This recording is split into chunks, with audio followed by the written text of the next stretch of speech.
Tras una racha invicta desde su primer triunfo en el 2000, Vladimir Putin aseguró un quinto mandato como líder del Kremlin, ante una oposición inexistente y un nivel de popularidad histórico, rozando el 85%, según encuestas previas a la elección presidencial del 17 de marzo. En un ejercicio cuestionado por Occidente, que señala poca transparencia, Putin, de 71 años, se consolida como una de las figuras políticas más importantes de la historia rusa, siendo el mandatario más longevo en el poder desde la caída de la URSS. Eso sí, antes de iniciar, asegúrate de darle me gusta a este video y suscríbete a nuestro canal para así poder estar al tanto de todo nuestro nuevo contenido. Ahora sí, empecemos. Coreando Putin, Putin, Putin y entonando el himno nacional. Así se celebró en su sede de campaña, el domingo 17 de marzo, la aplastante victoria del reelecto presidente durante el discurso de cierre de la jornada electoral 2024, en la que consiguió el resultado más abultado a su favor en los últimos 24 años, tiempo que lleva al frente de Rusia bien como presidente o como primer ministro. El político de 71 años consiguió cerca del 87,2% de los votos durante los 3 días de votación de las octavas elecciones presidenciales de la historia de Rusia desde 1991. Con ese resultado, que es 10 puntos superior al de 2018, 76,5, seguirá en el Kremlin hasta 2030. Desde Moscú, Vladimir Putin agradeció la confianza de los votantes, resaltando la alta tasa de participación en el ejercicio electoral, más de 70% del padrón, y afirmando que su reelección permitirá la construcción de una Rusia más fuerte. Durante su discurso de victoria, el presidente ruso expuso una especie de hoja de ruta de su próximo sexenio, enfocándose en la consolidación de Moscú como una potencia geopolítica, en medio de la constante confrontación con los esquemas occidentales, las relaciones con China y el futuro del conflicto en Ucrania, donde abrió la puerta a iniciar conversaciones, mediadas por Francia, para implementar un cese al fuego temporal, al menos durante los Juegos Olímpicos. Nadie suprimirá a Rusia cuando estemos consolidados. Estoy seguro de que todos los planes se cumplirán, los objetivos se alcanzarán, expresó Putin desde su búnker electoral en la capital rusa, enfocado en solitario, pero con altos dirigentes del Kremlin cerrando filas detrás de las cámaras. Un símil con la historia política del mandatario desde su llegada al poder hace más de 2 décadas. La inexistente oposición en Moscú. El histórico triunfo electoral de Putin en la jornada de este año tiene que ver con 2 factores principales: el impulso de la unión nacional a raíz de la guerra en Ucrania y la inexistencia de un programa alternativo que pudiera desafiar el mandato del 4 veces reelecto presidente. Más de 20 años forjando un sistema judicial efectivo para la protección de los intereses del Kremlin de Putin se vieron reflejados en la inhabilitación política de 2 candidatos que basaban su propuesta en la crítica a la actual administración. A la inhabilitación de la ya diezmada disidencia se sumó la muerte en prisión del máximo líder opositor, Alexei Navalny, en febrero pasado. En estos comicios, el sector opositor nacional organizó decenas de manifestaciones afuera de algunas estaciones electorales, movimiento denominado Mediodía contra Putin, para protestar por la inhabilitación de candidatos disidentes y la muerte del principal antagonista de Putin en toda su carrera como jefe del Kremlin.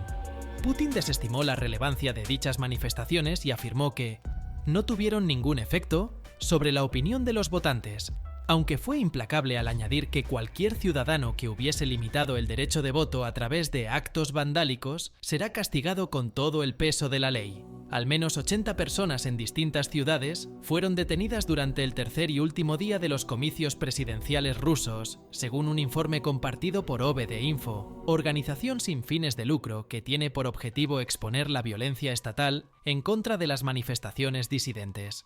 En su discurso de victoria la noche del domingo 17 de marzo, el presidente calificó como un triste suceso el deceso del opositor Navalny. Además, aseguró que días antes de su muerte, su gobierno había acordado un intercambio de prisioneros con el bloque occidental que permitiría la salida del líder disidente de la cárcel ártica en donde estaba recluido. Con el fallecimiento de Navalny, el bloque opositor se ha desconfigurado. en orfandad por un nuevo rostro creíble que pueda esgrimir un proyecto de nación alternativo al de Putin y popular entre la ciudadanía nacional. La falta de opciones frente a Putin se materializó en la lista de candidatos que aparecieron en las boletas durante los comicios presidenciales. Además del ganador, existían 3 nombres disponibles para escoger entre sus proyectos políticos, que no necesariamente significan opciones radicalmente distintas a lo impulsado desde el año 2000. Todos los candidatos alternativos representaban una agrupación política afín al gobierno. Nikolai Kharitonov, miembro, no líder, del Partido Comunista y antiguo rival de Putin en las elecciones del 2004. Vladislav Davankov, representante de Nueva Gente, partido político satélite del oficialismo, y Leonid Slutsky, ultranacionalista y líder del Partido Liberal Demócrata de Rusia, coalición mayoritariamente impopular dentro del país.